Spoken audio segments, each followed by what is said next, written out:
ብዙ ሰው ከምግብ ነው ምግብ ነው ብዙ ሰው የሚሸሸው። ዛሬ አልጠጣም፣ ቡና አልጠጣም፣ ውሃ አልጠጣም። ለምን? ጾም ላይ ነኝ፣ ጾማለሁ እንላለን። አያችሁ። እና ብዙዎቻችን ከምግብ ጋር እንደተያዘ እናውቃለን። ግን እግዚአብሔር የሚፈልገው ጾም እሱ ነው ወይ? ማለት ጾምን ሲባል አንዱ ከምግብ መሸሽ እንደሆነ እናውቃለን። ብዙም እሱም ሊያስረዳን አይፈልግም። ግን በእውነት እግዚአብሔር የመረጠው ጾም አለ ልትሉ ይችላላችሁ። አዎ፣ እግዚአብሔር የሚቀበለው የሚሰማው ሌላ ጾም አለ ወዳጆቼ በሕይወታችን ላይ። በመጀመሪያ ደረጃ ጾም የሚባለው ነገር ስናስበው አምልኮ ነው። ጾም እንድናመልክ ወርሽፕ እያደረግን ከምግብ እንርቃለን፣ ከውሃ እንርቃለን። ግን ከሌላስ ነገር እንርቃለን ወይ? ከሶሻል ሚዲያስ እንርቃለን ወይ? ማለት ሶሻል ሚዲያችን ላይ እየተጣድን ስልክ ሲደወልልን ከሰዎች ጋር እያወራን የሚደውሉልን ሰዎች ምናልባት ሰው ልናማ እንችላለን። በሆነ ምክንያት ሰዎችን በአንድም በሌላም እናወራለን ስለ ሰዎች ሆነ በቃ በእግዚአብሔር ላይ እንድናጉረመርም ሊያደርጉን ይችላሉ። ኑሮውን ያወራሉ፣ አለመመቸቱን። ስንቶቻችንን ከስልኮቻችን ስምንርቀው? ስንቶቻችንን እየጾምን ሶሻል ሚዲያ ላይ ማንገባው? ከሶሻል ሚዲያ ጾመን እናውቃለን? ማለት ልክ ምግብ አልበላም፣ ውሃ አልጠጣም እንደምንለው እንዲሁ ስልኬን አልነካም፣ ማንም ቢደውልልኝ አላነሳም እንላለን ወይ ወዳጆች? ጾምና ጸሎት ነው የሚለው አይደለ መጽሐፍ ቅዱሳችን። ብዙ ሰው ይጾማል እንጂ አይጸልይም። ብዙ ሰው አያውጅም፣ ቃሉን አያነብም። አያችሁ፣ this is worship by the way።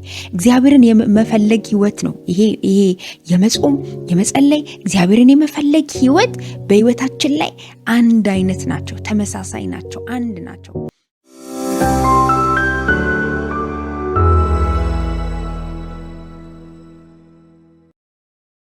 ሻሎም ቅዱሳን፣ በጌታ በኢየሱስ ክርስቶስ ስም ሰላም እላችኋለሁ። የተወደዳችሁ የግሬስ ኦፍ ጋድ ፋሚሊዎች እንዴት ናችሁ? ጌታ ይባረክ። እኔ እህታችሁ አገልጋይ ሄቨን ነኝ ከስዊድን። እግዚአብሔር ይመስገን፣ ጌታ ይባረክ። ዛሬ በጣም አንድ ቁልፍ የሆነ ነገር ይዤላችሁ መጥቻለሁ። እግዚአብሔር መልካምን ነገር በህይወታችሁ ላይ ያደርጋል። አንድ የእግዚአብሔር ቃል ኪ ነው፣ ታውቃላችሁ፣ ቁልፍ ነው ለህይወታችን፣ ለአገልግሎታችን፣ ለዘመናችን። ምክንያቱም አንዳንድ ጊዜ በህይወታችን ላይ ለውጥ ስናጣ እግዚአብሔር እንደዚህ ማድረግ አለባችሁ የሚሉ ሰዎችን እንደ መልእክተኛ ይልክልናል ማለት ነውና እኔ መልእክተኛ ነኝ። ዛሬ ደግሞ አንድ መልእክት ይዤላችሁ መጥቻለሁ። እርግጠኛ ነኝ ይሄ መልእክት በጣም ይጠቅማችኋል። ክብር ለእግዚአብሔር ይሁን። ኢየሱስ ክርስቶስ ለዘላለም ጌታ ነው። ምናልባት በዚህ ያላችሁ አዲስ የሆናችሁ ሰዎች ካላችሁ ሰብስክራይብ ያላደረጋችሁ ሰብስክራይብ እንድታደርጉ ላይክ በማድረግ እንድትጀምሩ ጋብዛችኋለሁ። ዌልካም ልላችሁ ወዳለሁ። ቴንኪዩ። በቅርቡ ደግሞ ላይቭ እንጀምራለን። እግዚአብሔር በብዙ ይረዳናል። ላይቭ ላይ ደግሞ ተገናኝተን ደግሞ ምጸልይላችሁ ጊዜ ደግሞ ይኖራል። እርግጠኛ ነኝ በዚህ በቲክቶክ አገልግሎት እንዲሁም ደግሞ በስልክ እንደምትካፈሉ አብዛኞቻችሁ አውቃለሁኝና you are so blessed። በዚህ አጋጣሚ በጣም ልወዳችሁ፣ በጣም እንደምወዳችሁና እንደማከብራችሁ ልነግራችሁ ወዳለሁ። ተባረኩልኝ። ደግሞ ለብዙዎች ሼር ስለምታደርጉ፣ ምክንያቱም ይሄ ድምጽ ብዙዎችን ስለሚጠቅም ማለት ነውና ጌታ ይመስገን። እንግዲህ ዛሬ በህይወታችን ላይ ክርስቲያን አንዱ ከሚታወቅበት ወይ ደግሞ በህይወቱ መርህ ከሆነበት ነገር አንዱ ምንድነው? መጾም ነው፣ ጾም ነውና ግን ዛሬ እንደዚህ እንዳትጾሙ ብዬ ነው የመጣሁት። ጌታ ይመስገን፣ አሜን። እንደዚህ ወይ ደግሞ እንዲህ አትጾሙ በሚል ነው የመጣሁትኝ። ምክንያቱም ወዳጆቼ ብዙ ጊዜ እንጾማለን፣ ለውጥ የለም፣ እንጾማለን፣ መፍትሄ የለም፣ እንጾማለን። ብዙዎቻችን በህይወታችን ላይ ፍሬውን አናይም፣ እንደምንጾመው እንደምንጸልየው ወይ ደግሞ እንደምንተጋው። ምክንያቱም አንዳንዴ መጠየቅ አለብን። ልክ አይደለሁም እንዴ ጾምኩት? ጊዜው አይደለም እንዴ? ምክንያቱም አንዳንዱ እንደ ሃይማኖት ነው የሚጾመው ታውቃላችሁና የሃይማኖት ጾም እንዳለ ሁላችንም እናውቃለን። ጾም ሲባል ብዙዎቻችን በቃ ቶሎ የሚመጣው አልበላም ላይ ነው አይደል? ብዙ ጊዜ አልበላም ነው የምንለው። ዛሬ ከዚህ እየዘለለ ነው የምናየው። ጌታ ይመስገን። ብዙዎቻችን ጾም ፋስቲንግ ሲባል አሁን እንደውም ለዳይት ሁላ መጠቀም ተጀምሯል። ፋስቲንግ ታውቃላችሁ፣ በጣም የሚመከር ሆኗል።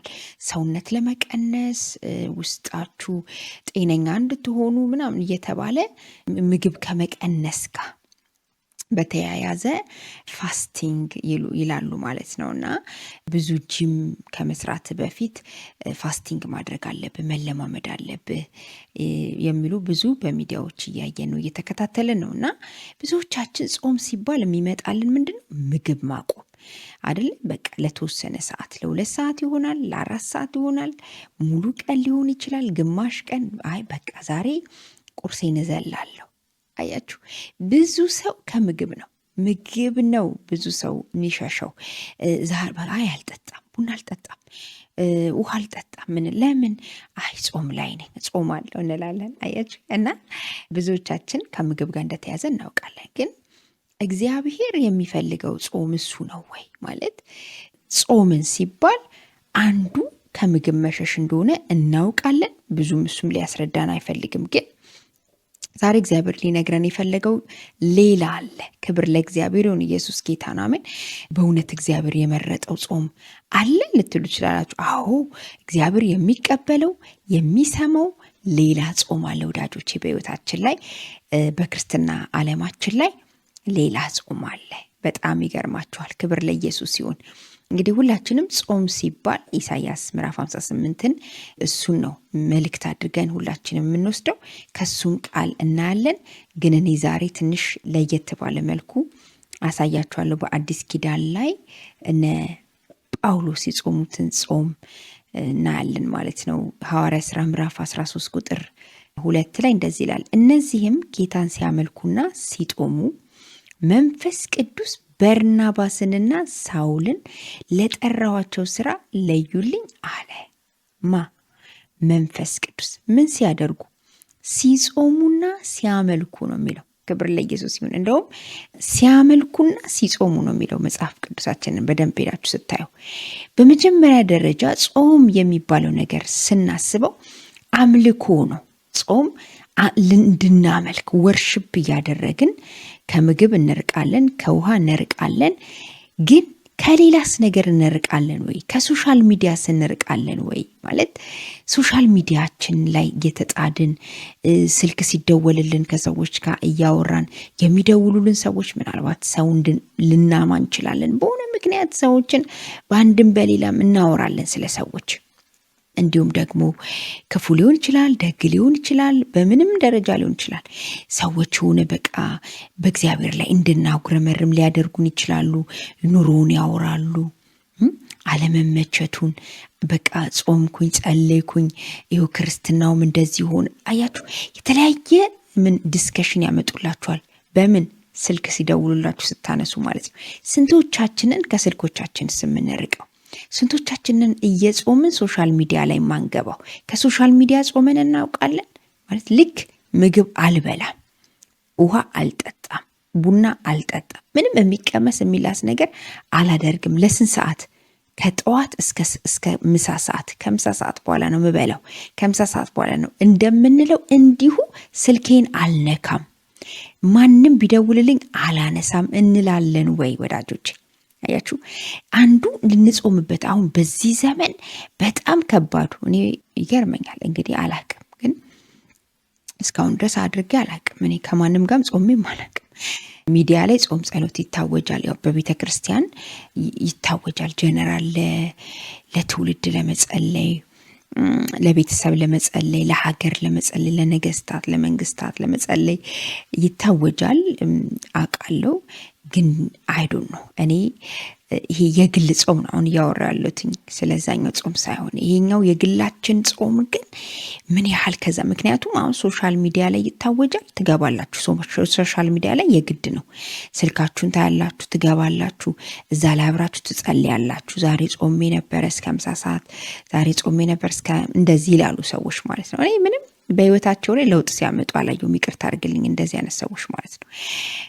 አይዶን ማይንድ ግን በግል ያለውን ነው። እኔ በግል ራሴም ኤክስፒሪየንስ ያለኝን እንደገና ደግሞ የእግዚአብሔርም ቃል ደግሞ እንደሚናገረው እነ ጳውሎስ ሲያመልኩና ሲጾሙ በምን በቤተ ክርስቲያን ውስጥ ተሰብስበው ሲያመልኩና ሲጾሙ ይላልና አምልኮ አለው ወይ ጾማችን ውስጥ? ሁሉን ዳባ ልበስ ብለን ጆሮ ልበስ ብለን አምልኮ እናመልካለን ወይ? በጅምላም እንደዚህ ስንጾም እንደገና በግልም ስንጾም ብዙ ላጠንጥን የምችለው በግል ላይ ቢሆን ደስ ይለኛል። በግል ላይ ምክንያቱም ሁላችንም የየራሳችን መረዳት ስላለን ማለት ነው። ሁላችንም የየራሳችን የሆነ እውቀት አለን። ጳውሎስ ሲናገር ምን አለ? ይሄ እንዳንበላላ እንትና ልክ ነው እንትና ልክ አይደለም፣ እሱ ውስጥ አልገባውም። እኔ ማንም በደረሰበት በዚያ ይመላለስ ይላል ጳውሎስ። እኔም እንደዛ ባይ ነኝ። ሰው ይሄ እንትና ልክ አይደለም እንደዛ አይደለም በውስጤ ልል እችላለሁ። ልክ ካልሆነ ከዛ ነገር እርቃለሁ። እንዳልኳችሁ የሶሻል ሚዲያ እንትን ጾም ጸሎት እኔ አውጄም አላቅም። ምናልባት በዋትሳፕ በኩል በዋትሳፕ የማገለግላቸው ግሩፕ ልጆች ነበሩ፣ ለነሱ አውጄ ጾሜ ጸልዬ አውቃለሁ። ብዙም ሰው የመታዘዝ እንትንም የለውም። ብዙ ምክንያት አለው። ግማሹ ስራ አለኝ አይመቸኝም ይላል። ግማሹ ጤና ጉዳይ የጤና እክል ሊኖርበት ይችላል። አንዳንዱ ደግሞ በቃ ንቀትም ማናት እሷን ጾም ታዘው ሊል ይችላል። አያችሁ አብሯችሁ የሆነ ሰው ሁሉ ይቀበላችኋል ማለት አይደለም። የተከተላችሁ ፎሎ የሚያደርጋችሁ ሰው ሁሉ እናንተን ይወዳችኋል ማለት አይደለም፣ ወይ ደግሞ ይከተላችኋል ይቀበላችኋል ማለት አይደለም። እና ግን ደግሞ እሺ ብለው ታዘው ደግሞ አብረውኝ እኔ የማደርገውን ነገር እንዲያደርጉ ኢንስትራክሽን የሚባል ነገር አለ ማለት በክርስትና ዓለም ኢንስትራክሽን። ያንን ኢንስትራክሽን የምንጠቀም ከሆነ ኦቢዲየንስ፣ ክብር ለእግዚአብሔር ይሁን፣ መታዘዝ፣ በቃ ራሳችንን ሰሚት ማድረግ ከእግዚአብሔር ጋር ሰሚት አድርገን ተው የሚልህን ነገር እየተውክ ይህንን አድርግ የሚልህን እኔ ምክንያቱም ታዝዤ ነው መጥቼ እማውጀው፣ ታዝዤ ነው መጥቼ መልእክት የምናገረው፣ ታዝዤ ነው ያንን ጾም እማውጀውና ያንን በማደርግበት ሰዓት ግን ምናልባት ከ10 ሰው 2 ሰው ሊታዘዝ ይችላል። 8ቱ ላይታዘዙ ይችላሉ። ምናልባት 8ቱ ታዞ 2ቱ ላይታዘዝ ይችላል። ኢት ዲፔንስ። ግን የታዘዘ ሰው ምን ይላል? ይጠቀማል። ምክንያቱም ያዘዘው መንፈስ ቅዱስ ስለሆነ ከኔ ጋር ያለው የእግዚአብሔር መንፈስ እሱ ነው የሚያዘኝ። እሱ ሲያዘኝ እኔን አፌን ተጠቅሙ እናንተን እንዳዘዛችሁ ነው። እና ብዙ ሰዎች አልተጠቀሙም። ጥቂት ሰዎች ሲጠቀሙ ግን አይቻለሁ። በስነ ስርዓት ኢንስትራክሽኑን የተከፈሉ ሰዎች ማለት ነውና ዛሬም ወዳጆቼ ይሄ ኢንስትራክሽንን የምንከተል ከሆነ እግዚአብሔር የፈቀደው ጾም ጸሎት ይሄ ነው ብለን ባይዘዌ ብዙ ጊዜ አይታችሁ ከሆነ በሌላውም እምነት ሄደን ስናይ በጣም ሰዎች ይጾማሉ፣ ጾም ይጾማሉ፣ 2 ወር ይጾማሉ፣ 1 ወር ይጾማሉ፣ 15 ቀን ይጾማል፣ 3 ቀን ይጾማል፣ 1 ሳምንት ይጾማል። ግን በህይወታቸው ላይ ሰዎቹ ለውጥ የላቸውም። የክርስትና ዓለማቸውም ለውጥ የለም፣ የፋይናንሻል ለውጥ የለም። ሲጀምር ፐርፐዝም የላቸውም። ማለት የሚጾሙበት ፐርፐዝ ያስፈልጋል። ለምንድን ነው የምትጾመው? ለምንድን ነው የምትጾመው? ለቅባት ነው? ለቤተሰብህ ነው? ለጤናህ ነው? ለመንፈሳዊ ዓለምህ ነው? በቃ እንደው ዝም ብዬ ነው የምጾመው ጌታን ፈልጌ። ምክንያት ሊኖረው ይገባል። ባይዘው ስትጾም ምክንያት ያስፈልጋል። እነ ዳንኤል ዝም ብሎ አልጾሙም። በምክንያት ነበር ሲጾሙ የነበሩት። ደግሞ በምክንያት ያንኑ ኤግዛክት የጾሙባት የጸለዩባትን መልስ ደግሞ ይዞላቸው ሲመጣ እናያለን። መልአክ መልስ ይዞልን እንዲመጣ እግዚአብሔር መልስ እንዲልክልን እኛ ምን ያህል ኢየሱስ ክርስቶስ ለዘላለም ጌታ ነው። እኛ ምን ያህል በፐርፐዝ እንጸልያለን፣ በፐርፐዝ እንጾማለን። አንደኛው ይሄ ነው። ሁለተኛ ጾምና ጸሎት ነው የሚለው አይደለ መጽሐፍ ቅዱሳችን። ብዙ ሰው ይጾማል እንጂ አይጸልይም። ብዙ ሰው አያውጅም፣ ቃሉን አያነብም። አያችሁ፣ ዲስ ኢዝ ወርሺፕ ባይ ዘ ወይ እግዚአብሔርን የመፈለግ ህይወት ነው ይሄ የመጾም የመጸለይ እግዚአብሔርን የመፈለግ ህይወት በህይወታችን ላይ አንድ አይነት ናቸው፣ ተመሳሳይ ናቸው፣ አንድ ናቸው። ስለዚህ መጾም ካልን መጸለይ የሚባለው ደግሞ አጠገቡ አለ ማለት ነው። መጸለይ ካልን የእግዚአብሔርን ቃል ማጥናት፣ መብላት፣ ማሰላሰል ደግሞ ስራ ላይ ልትሆን ትችላለህ። የፈለገ ነገር ሊሆን ይችላል። ዋጋ ከፍለህም ቢሆን የምትጾመው ጾም። አንዳንድ ጊዜ እኮ ሌሊትም እኮ ባይዘው ሌሊት ተነስታችሁ በቃ 1 2 3 ሰዓት ይቺ የጾም ጸሎቴ ሰዓት ናት ብላችሁ በቃ ሳይለንት አድርጋችሁ ራሳችሁን ገብታችሁ ጾም ጸሎት በቃ ይቺ ጾም ጸሎቴ ናት፣ በቃ ከዚህ ሰዓት ምንም አልበላም አልጠጣም፣ ከኢንተርኔቴም ከእንቅልፌም ከምንም ከሁሉ ነገሬ በቃ ተለይቻለሁ ብላችሁ ያንን በእውነት እግዚአብሔር ያየዋል።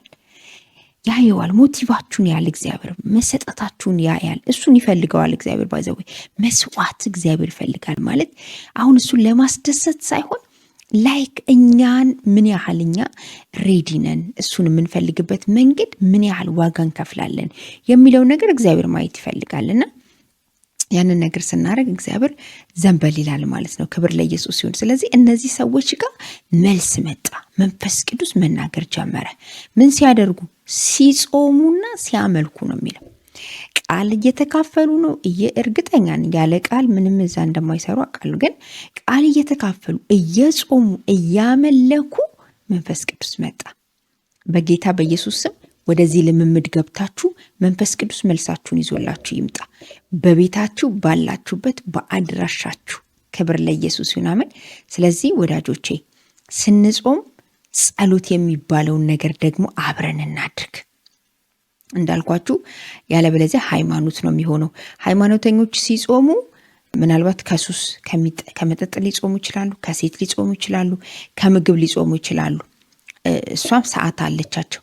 ከዛ ያቺ ሰዓት ካለቀች በኋላ የፈለጉትን ያደርጋሉ። እንደገና ደግሞ አይጸልዩም። ምን ብለውን መጸለይ እንዳለባቸው ራሱ ለምን አያውቁም? ምክንያቱም ሰው መንፈስ ቅዱስ በውስጡ እኔና እናንተ የእግዚአብሔር መንፈስ በውስጣችን ስላለ ነው።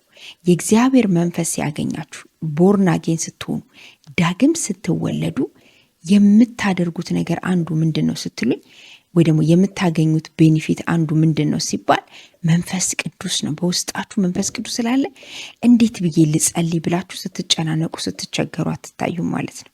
ጌታ ይመስገን። አሜን። ስለዚህ ዊ ኒድ ጂሰስ፣ ዊ ኒድ ሆሊ ስፒሪት። አያችሁ፣ ያስፈልጋችኋል። ጌታ ያስፈልገናል። መንፈስ ቅዱስ ያስፈልገናል በህይወታችን ላይ ይህንን ልምምድ ውስጥ ለመግባት ማለት ነው። እንዴት መጸለይ እንኳን እንዳለብን አናቅም። አንዳንድ ጊዜ ዝም ብለን በልሳን ስንጸልይ በቃ ፍሬ ቢሶች እንመስላል። ያለ ፍሬ ሆናለሁ ይላል አይደል? በመንፈስ በቃ ያለ ፍሬ ይሆናል። አይምሮ ያለ ፍሬ አያስብም። ምን እንደጸለየ ምን እንዳወራ ላያቅ ይችላል። ግን በመንፈስ ዓለም ግን ከእግዚአብሔር ጋር ኮኔክት እያደረገ ነው። ሰማይ ተከፍቶ መንፈሳችሁ እያወራ ነው። ከማን ጋር? ከመንፈስ ከእግዚአብሔር መንፈስ የመንፈስ ቅዱስ መቃተት ነው። ከእግዚአብሔር ጋር ደግሞ ግንኙነት እያደረገ ነው የሚቀጥለው ማለት ነውና በእንደዚህ አይነት ሁኔታ ጾም ጸሎታችሁን ብታጠናክሩት ኤክስፕሪንስ ብታረጉት ብዬ እመክራለሁ። እንደገናም ደግሞ ይሄ የእግዚአብሔርም ቃል ስለሆነ ሁለተኛው እንግዲህ እግዚአብሔር ከራሳችን ተኮር ማለት ጾም ስንጾም ብዙ ጊዜ ታውቃላችሁ ለራሳችን የምንለው ነገር አለ። እንዳልኳችሁ ትዳር ከመያዛችን በፊት እንጾማለን። የሆነ ትዳር ጥያቄ ሲመጣ እንጾማለን። ልጅ ለመውለድ፣ ስራ ለመያዝ፣ አዲስ ስራ ለመቀየር፣ ለፋይናንስ፣ ለአገልግሎታችን፣ ለብዙ ነገር እንጾማለን። ይህ ሁለተኛው ጾም ግን በጣም የተለየ ነው። እግዚአብሔር የሚፈልገው ነው። ግን ደግሞ እኛ ትንሽ ሊከብደን ይችላል። እግዚአብሔር ደግሞ ይሄንን ይሰማዋል ማለት ነው። እንደምናውቀው ኢሳይያስ 58 ላይ ቁጥር 6 እንደዚህ ይላል፣ እኔስ የመረጥኩት ጾም ይህ አይደለምን? የበደልን እስራት ትፈቱ ዘንድ፣ የቀንበርንስ ጠፍር ትለቁ ዘንድ፣ የተገፉትንስ አርነት ትሰዱ ዘንድ፣ ቀንበሩንስ ሁሉ ትሰብሩ ዘንድ አይደለምን ይላቸዋል። ክብር ለኢየሱስ ይሁን። እኔስ የመረጥኩት ጾም ይህ አይደለምን? ያልመረጠውን ጾም ሲጾሙ እንደነበረ ኢሳይያስ 58 ከቁጥር 1 ጀምራችሁ ሄዳችሁ ማንበብ ትችላላችሁ። እነዚህ ሰዎች እግዚአብሔርን የሚፈልጉ ናቸው። ምክንያቱም ሰው ሲጾም እኮ እግዚአብሔርን እየፈለገ ነው። ለእግዚአብሔር ነው እንደሚጾም አድርጎ እግዚአብሔርን እየፈለገ ነው፣ እጁን እየፈለገ ነው። ዋሬቨሪትስ እንዳልኳችሁ ነው። የተለያየ ምክንያት አለን የምንጾምበት። ስለዚህ ያንን እየፈለገ ነው። ነገር ግን እግዚአብሔር ግን ይሄንን የነሱን ጾም አየና እንደፈለጋችሁ ትሆናላችሁ አለ። እንደፈለጋችሁ እንዳልኳችሁ እየጾምን ነው። ሶሻል ሚዲያ ላይም አለን አት ዘ ሴም ታይም ማለት ነው። እየጾምን ነው፣ ስልክ እናወራለን። የምንጾመው ከምግብና ከውሃ ነው እንጂ ከሰው አንጾምም፣ ከስልካችን አንጾምም። የራሳችንን ፈቃድ፣ የራሳችንን ፍላጎት፣ የራሳችንን የሆነ ነገር ከማድረግ ግን እየጾምን አይደለም ማለት ነው ይሄንን ስናደርግ። ስለዚህ እግዚአብሔር አየና እንደፈለጋችሁ እየፋንናችሁ ደስ ያላችሁን እያደረጋችሁ፣ እኔ ግን ጾምኩኝ ትላላችሁ። አመድ ላይ ራሳችሁን እያንከባለላችሁ እሱ ምንም እግዚአብሔርን ፈቀቃር ጸብ አረገው። ይሄ ማልቀስ፣ ፊት መቧጨር፣ ጥቁር መልበስ ምናምን። አንዳንድ ሰዎች አሁን የብሉይ ኪዳንን እንትን ይጠቀማሉ። ኖ አሁን በዚህ ሰዓት እንደዚህ አይነት ጾም አይሰራም። አሁን በዚህ ሰዓት የሚሰራው ምንድን ነው? በመንፈስ ቅዱስ ሐሴት የተሰጠ ደስታ አለ። እሱን ሐሴት እያደረግ የምትቀጥለው የእግዚአብሔር ትእዛዝ ነው ማለት ነውና ግን ይሄ ግን ዛሬም አለ ማለት እግዚአብሔርን ልናገለግል ወንጌል ስንሰብክ ባይዘዌ ወንጌልን ስንሰብክ አንዱ የሚሆነው ነገር ምንድን ነው ካላችሁ ቀንበር ነው የሚሰበረው ከሰዎች ህይወት ላይ። ሰዎች ነፃ ይወጣሉ፣ ቀንበራቸው ይሰበራል። እና እኔ መረጥኩት ጾም ይሄ ነው አለ። ምን የበደልን እስራት ትፈቱ ዘንድ፣ ቀንበርንስ ጠፋር ትለቁ ዘንድ፣ የተገፉትንስ አርነት ትሰዱ ዘንድ፣ ቀንበሩን ስሉ ትሰብሩ ዘንድ አይደለምን? ሰው በብዙ ነገር ታስሯል። ወንጌልን ስንሰብክ ስንጸልይለት ለዛ ሰው ያንን ሰው ስናገለግለው የእግዚአብሔር መንፈስ ያንን ሰው ይፈታዋል። የዛን ሰው በር ይከፍታል። አያችሁ ስንቃትት። ምክንያቱም እኛ ውስጥ ያለው የእግዚአብሔር መንፈስ የሚቃትት ነው። እኛ ውስጥ ያለው የእግዚአብሔር መንፈስ የከበረ ነው። እኛ ውስጥ ያለው የእግዚአብሔር መንፈስ ቀንበርን ይሰብራል፣ የታሰሩትን ይፈታል። ክብር ሁሉ ለኢየሱስ ይሁን። በኢየሱስ ስም አሜን። ይህንን ጾም ነው ያዘዝኩት አለ እግዚአብሔር። የተራበ ማብላት። ሄዳችሁ ወረድ እያላችሁ ስታዩ ደግሞ ይናገራል። ምን የተራበውን ማብላት፣ ነፍስህን ለተራበው ማፍሰስ፣ ማብላት፣ መቆረስ፣ ልብስህን ለታረዘ መስጠት። ይሄ እግዚአብሔር ልብ ነው። ባይዘው እግዚአብሔር አይደለ በቃ ያበላኛል፣ እግዚአብሔር ያለብሰኛል፣ እግዚአብሔር ያጠጣኛል እንላለን። ልክ እንደዚሁ እነዚህ ሰዎች እናንተ ስታደርጉላችሁ የሚመሰገነው እግዚአብሔር ነው። እናንተ በማድረጋችሁ የሚያመሰግኑት ግን እግዚአብሔርን ነው። ክብር ሁሉ ለኢየሱስ ሲሆን በኢየሱስ ስም አሜን። ኢየሱስ ክርስቶስ ለዘላለም ጌታ ነው። ስለዚህ ወዳጆቼ ይህንን ጾም እንድንጾም እግዚአብሔር ይፈልጋል። ብዙዎቻችሁ እንደዚህ አይነት ልምምድ እንዳላችሁ ይገባኛል። ግን ደግሞ ጀስት ሪማይንድ ለማድረግ አንዳንዶቻችን ደግሞ ውጤት አተናል። እየጾምን ነው፣ ግን ውጤት የሚባል ነገር በህይወታችን ላይ የለም። ውጤታማ ለመሆን ደግሞ እግዚአብሔር የመረጠው፣ እግዚአብሔር የፈለገው፣ እግዚአብሔር የወሰነልን ጾም ደግሞ አለ። እሱን ጾም እንድንጾም ይፈልጋል። ካለበለዚያ ምንድን ነው የሚሆነው ስትለኝ፣ የረሃብ አድማ ነው የሚሆነው፣ ዳይት ነው የሚሆነው። ስለዚህ ምንም ከሰማይ አክሰስ አይኖረንም። ከሰማይ ጋር ምንም አይነት ግንኙነት አይኖርም፣ አይመጣም። ልክ እንደነ ዳንኤል እየበረረ መልአኩ ይዞለት መጣ ሲል እሱ በትክክል ኢንስትራክሽኑን እየተጠቀመ የጸለየውና የጾመው ጸሎት ስለነበረ ያ መልእክት መጣለት። በጌታ በኢየሱስ ክርስቶስ ስም ልክ እንደዚህ አይነት ጾም ጸሎት መጸለይ ይሁንልን። አሜን። ጾም ሲባል ጸሎት አብሮ የተያዘ፣ ወርሽፕ አብሮ የተያዘ፣ ቅድስና አብሮ የተያዘ፣ መለየት አብሮ የተያዘ በጌታ በኢየሱስ ክብር ለኢየሱስ ይሁን። በጌታ በኢየሱስ ክርስቶስ ስም ይሄ በህይወታችሁ ላይ ይሁን። ተባረኩልኝ። ለብዙዎች ሼር ብታደርጉት በጣም ብዙ ሰዎች ይጠቀማሉ። የተለያየ ግሩፕ ላይ እንዲሁም ደግሞ ሶሻል ሚዲያ ላይ ብታደርጉት ብዙዎች ይጠቀማሉ። ለአንድ ሰውም እንኳን ራሱ ሼር ብታደርጉ ያ ሰው ምናልባት ይነቃል በእውነት። ስለዚህ ተባረኩልኝ። ዩ አር ሶ ብለስድ። ጋድ ብለስ ዩ። ሻሎም